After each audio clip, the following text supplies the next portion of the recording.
Karanasan, Rico Margadias at Jing Castaneda sa Pasada sa Istreta, Sabado.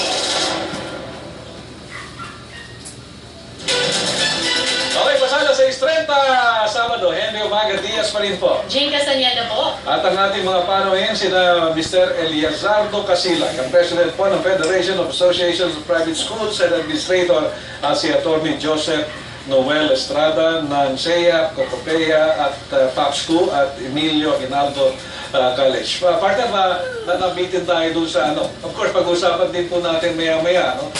Yung katanungan natin kanina, kung pabor ba kayo dun sa school calendar na 4-day school week at yung paglilipat ng school opening sa lahat ng eskwelahan. No? Pero kanina nabitin tayo dun sa yung qualification naman ng mga guro. Halimbawa, nandun na, no? Yung senior high school na natawag. Ito yung naglag na 2 taon doon sa 4-year high school na kasalukuyang sistema. No? Okay. Yung mga guro na magtuturo para doon sa senior high school, kasi kumbaga sa atin, doon sa kasalukuyang sistema, parang first 2 years na ng college yun. So, kwalipikado ba? Paano may kwalifikasyon ng mga high school teachers na magtuturo doon sa senior high school? Siguro po yung college faculty na magtuturo sa senior high. Yung ano ba, high College school? faculty. Na magtuturo sa senior high So, school. hindi dapat yung sa galing sa high school. Kasama na rin, of course. Kasama sila. Pero yung current, Oo. high faculty. school faculty, are they competent enough to teach yung grades 11 and 12? Diba? Given that, yung load dapat ng 11 and 12, yun yung kasalukuyan nating college load, diba? For first and second year. So, pwede ba? Kaya ba ng isang high school Yung faculty? mga teachers, tama. Kaya Kasi naman. from the viewpoint yun ng ng basic education. Ano lang naman, that's the general understanding na yung mga English, science, math, kinukuha sa first and second year, lilipat kasi sa senior high. So in that case, competent yung current faculty na magtuturo sa senior high. Current high school faculty.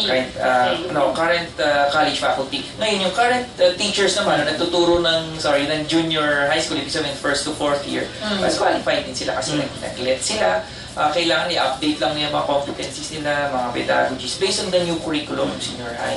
Halimbawa, doon sa Federation of Associations of Private Schools, Mr. Casila, so, kayo ba kailangan pa kayo magpa-seminar? O kaya i-require yung mga guru ninyo na mag-aaral pa in preparation for the senior high school? In the first place, Henry, let us get into the right perspective. First of all, hindi kami automatic na pwedeng sumama sa senior high school. Nasa IRR na kinakailangan mag-apply kami. Kung yung college, allowed sila, welcome kagad sila, kami we have to apply. Or we can have status quo. Meaning, Hanggang 4th year ka lang. hanggang junior high school lang. Hanggang junior lang. Hindi ka pwede mag-senior high. So, hindi automatic pala ito. Yan yung ngayon, no? Kaya rin nilakad namin ng FAPS, bakit naman? Unfair naman. Sila kung papasok sa territory namin, welcome sila. Kami hindi pwede, diba? Sounds Tsaka paano sa mga unfair. mga high school students, sa mga guro? Ibig sabihin, so, kailangan humanap sila ng eskwela pagdating ng 4th year high school. Pagdating ng pagka-graduate ng junior high school, hahanap naman sila ng panibagong eskwela para sa senior high school. Yeah. Na 2 taon lang. Yeah. Di ba mahirap sa mga magulang yun Mahirap yun sa magulang, extra Saka, gastos, may mahirap din sa amin. Why? Kasi, I'll give you an example, para kunwari, you would have 100 students graduating sa junior high. Now, pagdating sa senior high, kasi nag-offer sila ng different strands, different tracks. Okay? So, kung ang yung offer ng eskwelahan ko, kunwari ako sa Marikina, sa inyo class, mag-offer lang ako ng digital art or something na academic, no? Yung mga kasama ko, yung mga bata namin, punta ng sports, humanities, ganyan, di aalis, di ba? Now, ang baka maiwan sa'yo is only a handful, say 15 people, 15 students. Okay. The question, yung may sapat para magtayo ka ng building, para i-accommodate sila. Yung may sapat para kumuha ka ng complete lineup ng faculty. Di ba? Right, oo. So, I mean, hindi kami, tapos magloload kami ng million only for this. Hindi viable yun. Pero pwede naman kasi na, yun nga, status quo, di ba? So, 4 years lang ang high school nyo. Pero may may negative implication sa amin eh. Kasi yung negative implication, pagka hindi ka ng K-12 ng senior high, baka wala na mag-enroll sa'yo. Ay, lilipat pa yung anak ko. Sabi lang lilipat pa. No? So in short, baka, ngayon, nagbuso na kami ng estudyante, naglilipat na sa public school. Baka isang pa rin course yan, baka maiwan kami. Pero doon sa, halimbawa, sa DepEd, siyempre, mag-apply kayo, pero kinakailangan pa ng certain qualifications para sa eskwela, para aprubahan May ka. mga seminar pagka medyo vocational, test na would give seminar. Ito yung NC. Okay. NC1, NC2, no? National competencies. Or, kumbaga, makipag-ugnayan ka na, yun, kumbaga sa college. So, may mga liway naman kami sa ganyan. Hindi masyadong ano. Pero kung ang tinatanong mo sa kanina, may lisensya ba? Wala pa tayong kurso for senior high. Marami tayong kurso sa mga curriculum ng basic sa college, di ba? Kinukuha yan, major ka nito, major ka. Pero medyo sa senior high, wala pa. Pero pipili ang estudyante pagdating ng oo. diba? Ano na sila, dapat bago umakyat ng senior high, kailangan may gusto na silang puntahan. yeah, oo. Pero yung competent teacher na talagang suited for that, perfectly designed for that, wala pa. Ito isang kulang ng K-12. Ito, that makes it incomplete. Pero wala pa man dialogue dyan with the DepEd. Ang bakang dialogue, kailan yan dito namin ganyan. Ako, personally, nasa SHS, no, it would get worse before it gets better. No? Kasi, what we have right now are all theories. And you can always make it a perfect picture when it comes to the, with it, talagang medyo sugar-coated and everything. No? Pero yung actual, ay hindi. May mga colleges na nagre-reference na ngayong oras na ito. Dahil, hindi na nila kaya in anticipation ng 2 years na pagkano. I have talked to one teacher na medyo umalis na sa trabaho sa pagtuturo sa college. so dahil ina-anticipate yung mangyayari. Dahil meron silang mamili na kayo. Kasi ito talaga tayo. Ngayon, nakikita natin ang problema pala ng basic education sa K-12. Pero mas malaki ang problema ng college. College, Mas malaki ang problema. Kasi yung high school, lalaki yung populasyon ng high school students. Kasi madadagdagan ng taon. Yung college, kukaunti, bababa yung population. Wala. Completely. Kasi mababawasan ng 2 taon ang college. Tuloy ba nung muling nag-cover ka sa partner niyan, may plano yung CHED na halimbawa yung mga 5-year courses, like engineering, mababawasan daw ng 1 or 2 years dahil nga sa lilipat sa senior high school. Natuloy ba yun, Atty.? Hindi pa yan wala pang concrete na stand dyan ng CHED. Kasi una-una, hindi naman magde-decide yung CHED across the board. Ibig sabihin lahat ng courses, sabihin nila from 4, magiging 3, yung 5, magiging 4. Kasi ang nagde-decide din yan, yung mga panel of experts within CHED. Let's say, panel of experts for engineering, sila kasi yung gumagawa ng curriculum. So, magre-recommend din yan. So, sa ngayon, wala pa sinasabi yung mga panel of experts na per course or profession, wala pa. Okay, bago tayo pumunta doon sa issue ng 4-day school week, kasi yung mga comment natin nandito na unahin natin yung iba mga sinasabi ng ating mga nanonood na kikinig.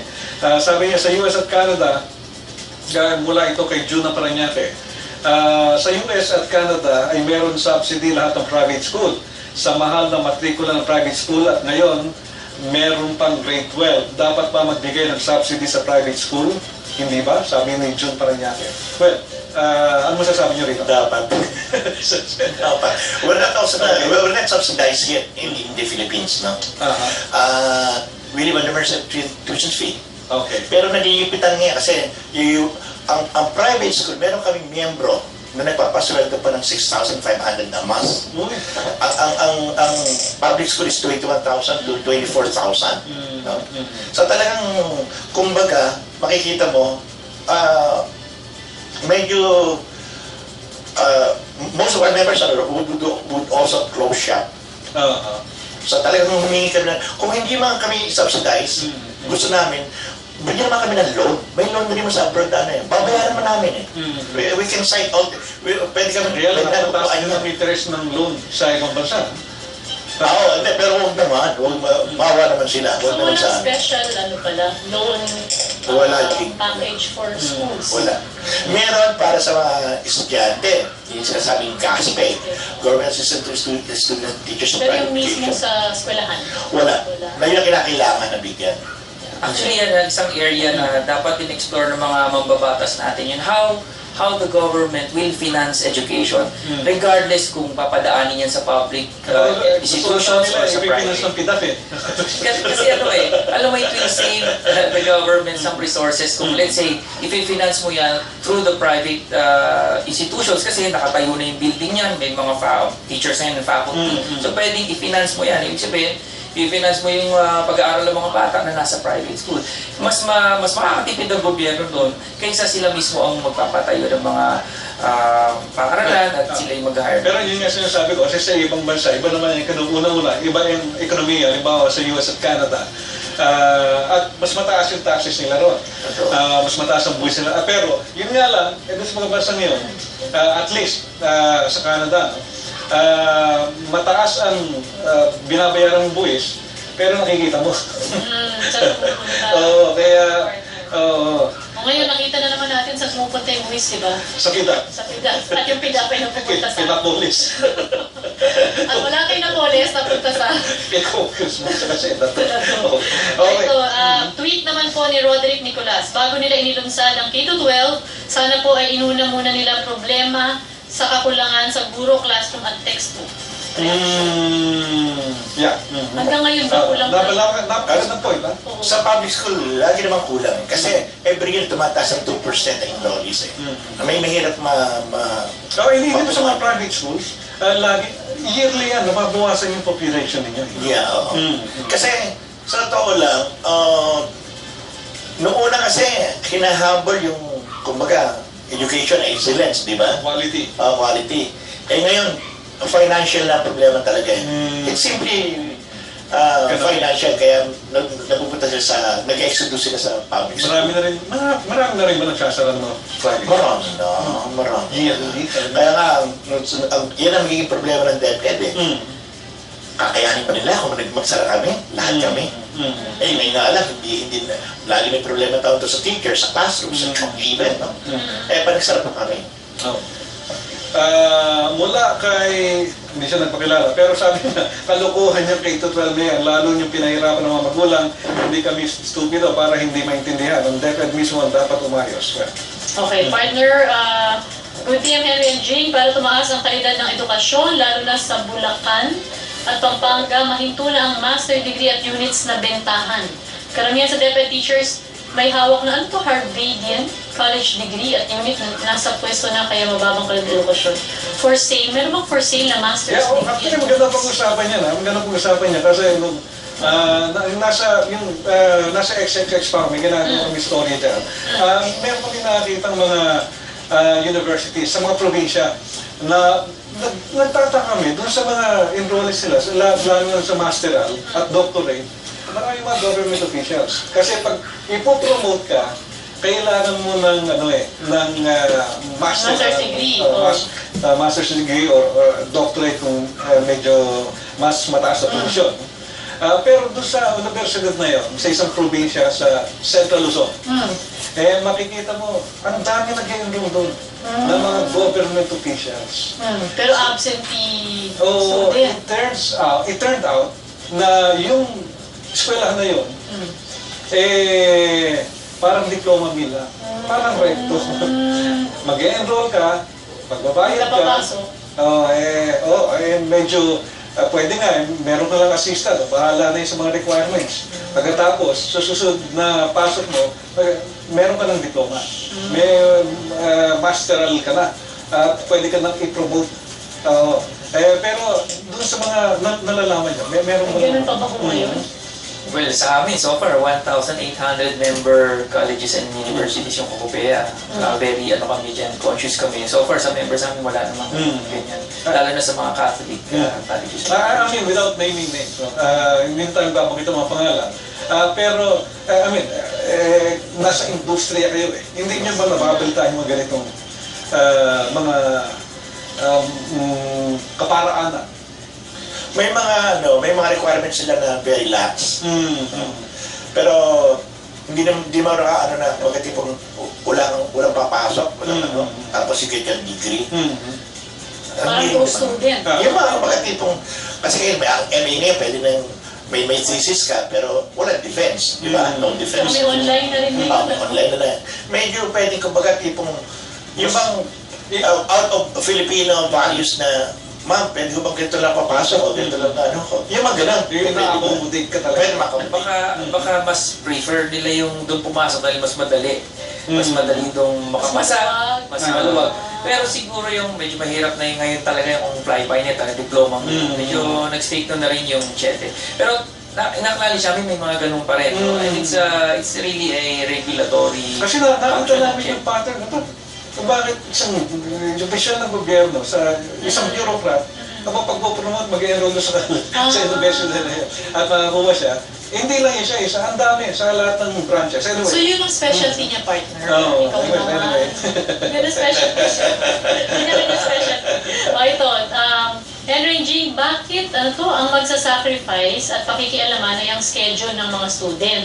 Lahat ng construction site na maapektuhan ang school gawin sa summer. Kung 2 years matatapos, gawing 1 year by 5 times ang gawing dami ng heavy equipment ang workforce. Bilisan, talagang bilisan. Yan. Galing kay Rick Garcia ng Quezon City. Okay, so which brings us to this topic. Itong pinag-usapan natin kanina, itong 4-day school week na panukala at iba pa. Okay, kunin natin yung mga palagay nila attorney at si Mr. Elisan. Okay, doon sa panukala na gawing 4-day school week lang, una-una, hindi kami sang-ayon na magkaroon ng general policy para sa lahat ng eskwelahan sa NCR. Una-una, for the private schools. Una-una dahil hindi naman pare-pareho ang lokasyon ng mga school. Hindi sila, yung extent ng effect ng construction, ng traffic, hindi naman pare-pareho. So ang sa amin, we leave it to the discretion of the schools, the colleges and universities. For example, located dyan sa Marikina, yung construction naman nasa Osmeña Highway. So iba yung preparation ng mga nasa, let's say, De La Salle University sa TAF, iba rin yung preparation ng nasa malayo. At palagay ko naman, dapat we look at higher education institutions na wag naman parang public utilities. Na may construction, gusto mo, you just shut down their operations. Wag naman gano'n. Pero bigyan naman natin ng discretion yung mga so they know what to do. At in fact, dapat nga yung government mismo sumusuporta na para maiwasan yun, na hindi magkaroon ng disruption in the classes. At sa tingin ko, magbabackfire counterproductive kung gagawin mong 4-day school week dahil mawawala na rin yung urgency magiging lack sa pag-construct, sa pag-rehabilitate kasi una-una wala na yung malaking consideration na maapektuhan mga estudyante. So, pero ano bang naging epekto halimbawa kung in-implement yung 4-day school week? Siyempre, madadagdagan yung oras sa eskwelahan. Paano nangyayari ito? Magkakaroon kasi ng effect yan on a school-to-school basis. Kasi nga, may mga schools na let's say, na 5-day school week, yung isang araw doon, they reserve it to administrative work for the teachers, doon in-schedule yung mga activities na non-classroom related. Ginagawa na nila yan Okay. So, ngayon, magdadagdag ka pa ng isa na araw na walang pasok, talagang ma-apekto. Yun na lang gawin. Ibig sabihin, doon sa 5th week, doon yung administrative ng mga teachers. So, magiging regular na sa isang araw.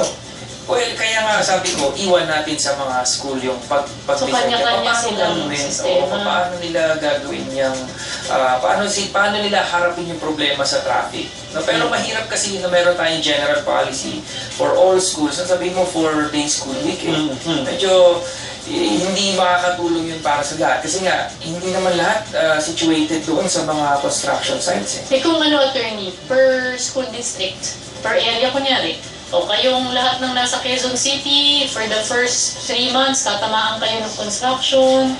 Sa akin, Pwede bang kayo lahat dyan 4-day school week? sa akin, mas madali nilang gawin yan sa mga public educational institutions, government educational institutions like DepEd schools or mga local colleges and universities, mga state-run colleges and universities. Kasi hindi decide yan, gobyerno lang din eh. Eh, sabi yun- kasi ng DepEd, based on their study, karamihan nga naman nung nasa public school, wala namang kotse.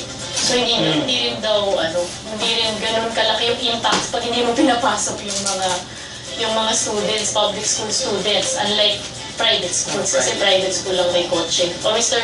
Kasilan. Kasilan. Kami, first of all, against kami dyan. No? Kasi ang plano ni MMDA, Friday is off day. No? The question is outright. So, wala ko pasok ng Friday. Yun lang ang relieve ko sa paparin Monday, Tuesday, Wednesday.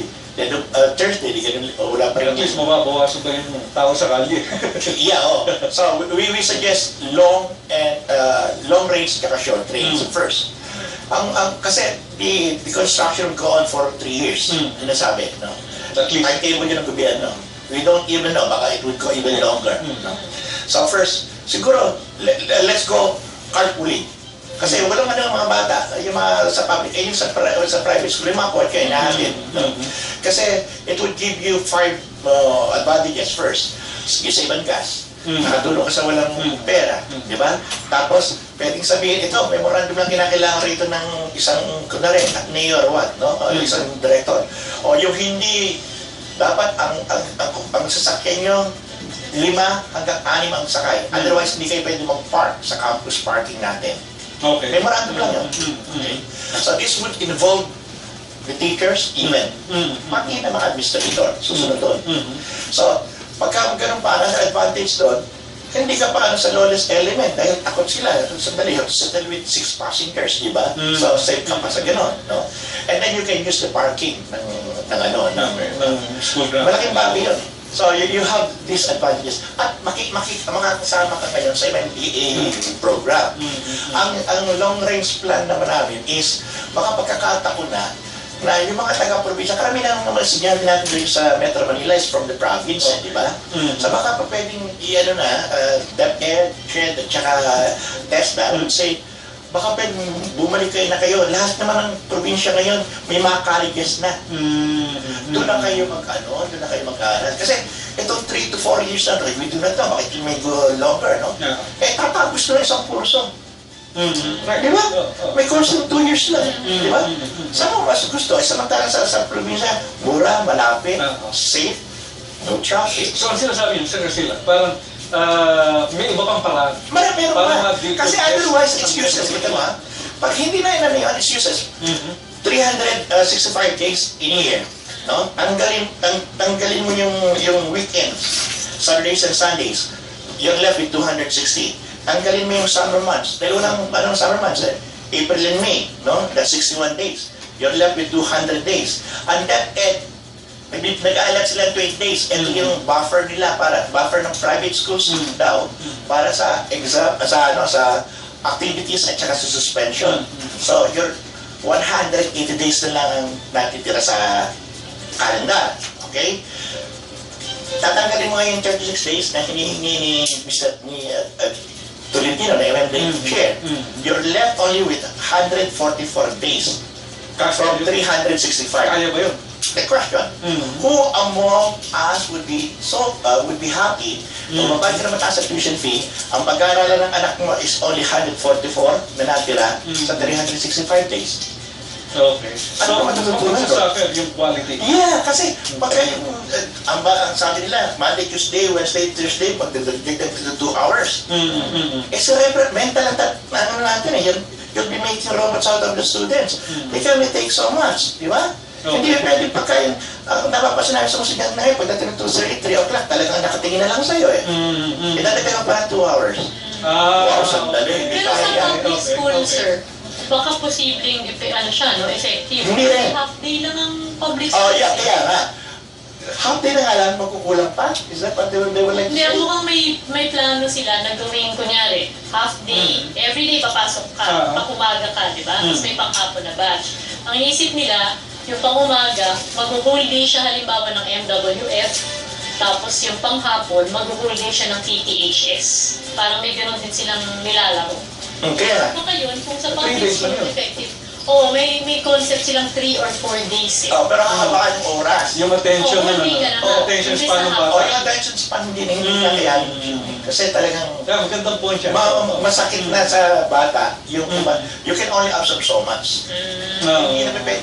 Titingnan mo na lang minsan na, ako nagkaklase din sa mga, nagtuturo ako ng philosophy sa mga namin. Wala na talagang, alam nila ba, gusto nila ng lesson, no? Kaya lang, wala pumasok eh. Tawagin yung man, I'm talking of private school students, ha? And imagine kung sa public pa yun. Okay. O partner, ito pa may text. Meron na po bang website kung saan makikita ang competencies ng K to 12 for preschool and elementary? Available po ba sa bookstore ang mga yun? From Raquel of Cavite. Ito ba yung Ito sinasabi niya? book mo, pwede ba ito? Hindi, ano yan. Ay, more may on sa competency ba to? batas. Siguro ano nila, pwede nilang alamin yan sa DepEd, DepEd Central and DepEd Regional Offices. At sa website din ng DepEd. Ng DepEd. Oo. So baka nandun, ano, pwede nilang tignan. Okay. Ah. Ito naman kung sinasabing construction. Yung construction, may ano ba sa inyo? Coordination sa inyong LGU? Kung ano Wala yung pa, mga pero tatamaang- we'd like to expect, sooner or later, medyo mapapatawag sila for that consultation. Sa ngayon, wala pa. Ngayon wala pa. Kasi, alam mo, pagkatapos na ng klase, tsaka busy kami, hindi kayo makaka-attend right now kasi graduation. So probably, sometime, we would expect some months for discussion. Anong dun, sir? Anong magiging kalakaran dun kung tamaan ng construction yung eskwelahan nyo? Tapos kailangan syempre i-renovate, ayusin. Sino magbabayad dun? Okay, ka-private yan, dapat kababayaran kami. Dapat O ano man yung hindi ahensya, yan bakit magbabayad, so, yeah, of course. Pero binabayaran ba usually ng mga private I schools? mean, kung physically we would be affected, oh, yeah, of course, di ba? Okay. Dapat lang. Kasi, if that would disturb our, authority. Yes, so, kung talagang kukunin yung, tatamaan ko sa road widening. Of course, ano yan, the eminent domain yan, no? Public taking ng isang private property, kailangan bayaran sila ng just compensation. May mga proseso rin yan. Pero kung public school, Kung public school, lupa naman ng gobyerno. Depende kung DepEd school pa yan, or government, central government, or local colleges and universities, local school. Ibig sabihin, pag-aarian ng LGU. Pwede sa pag-uusap. pero ang dun partner, ang hassle, yung disruption sa mga estudyante, di ba? Sa mga teachers. Ito, what are the guidelines of DepEd with regards to calibration, acceleration of students based on age? Saints Co Manila is doing calibration of students this summer. They have a bridging program and they are charging 30K for it. So, meron concern daw yung mga parents because there was no consultation, the fee is exorbitant, and they want to know if this is really needed.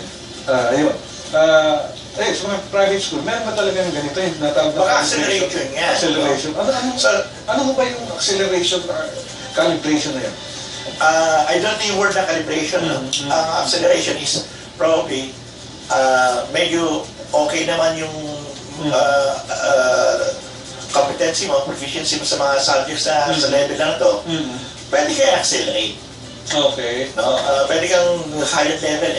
Although, this one, baka bibigyan ka ng mga, kumbaga, advanced studies nito during summertime. Okay. Siyempre, may teacher na magtuturo, babayaran, may tuition fee rin.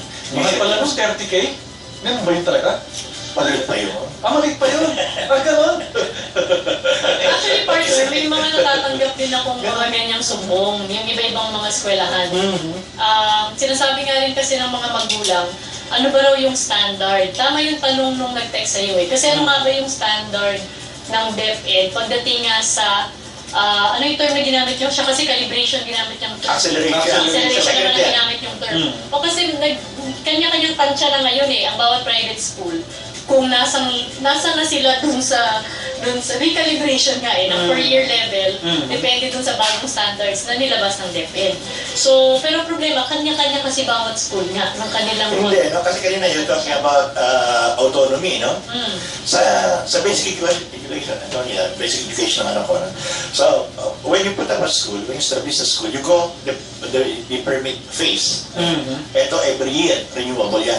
And then, after, that means may deficiencies ka pa na you have to complete and you have to address. Pag may okay na yun, then you would have recognition phase. Ito sa recognition phase, pwede ka na makapag-graduate. Grade 6, 4th year, pwede mo na siya pag-graduate din. More or less, nag-enjoy ka na ng little autonomy. The third one is accreditation. Yung accreditation, more or less, you're given really the full blank authority na you do your you only have to notify and inform DepEd.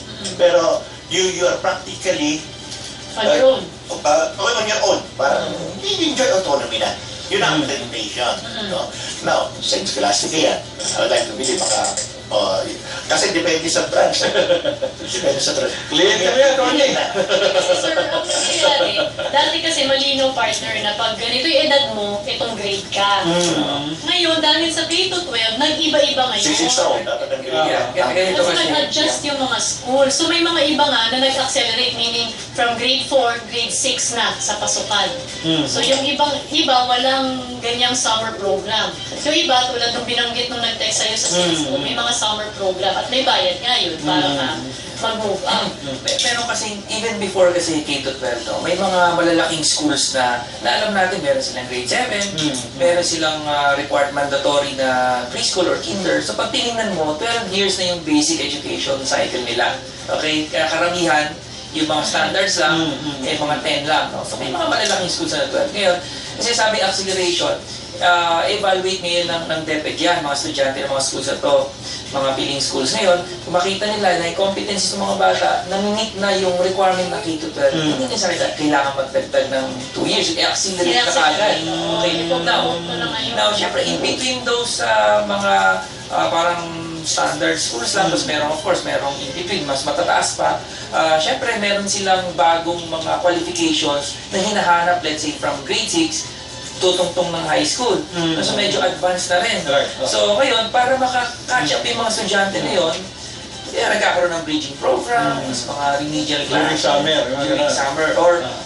During summer yan. So ginagawa. Para pagdating nila ng first year, papasok na sila sa bagong curriculum na first year, mas advanced na. Yun nga lang, mahal. Depende din sa... At saka baka partner, kailangan din yan tutukan din ng DepEd kasi kailangan silipin kung ano nga itong mga bridging programs kasi pwede mo i-racket yun. Diba? Bridging ka. Ano yung binibridge mo? From 1 to 1. Ano yung bridge to nowhere? Parang may part mo yan, partner. Oo nga. Yung project ng isang congressman. Sa Batangas. Ito po sa all over the Philippines. Pero hindi naman yung mga bridges na worth millions of pesos. Nasaan? Oo nga pa. Eh, nandun, sa gitna ng mga lupa sa kanto, wala naman nagdadaan na kotse. Okay, tricycle man lang. Okay, napapag-usapan po natin yung mga traffic. Ito naman, yung mga pasahero ng MRT na stranded. Marami pa rin stranded sa MRT. At hindi lamang sa MRT, pati mga passengers ng barko dahil po naman doon sa Baguio, doon sa Mindanao. Mula sa ating kasamahan si Ricky Velasco. Ricky!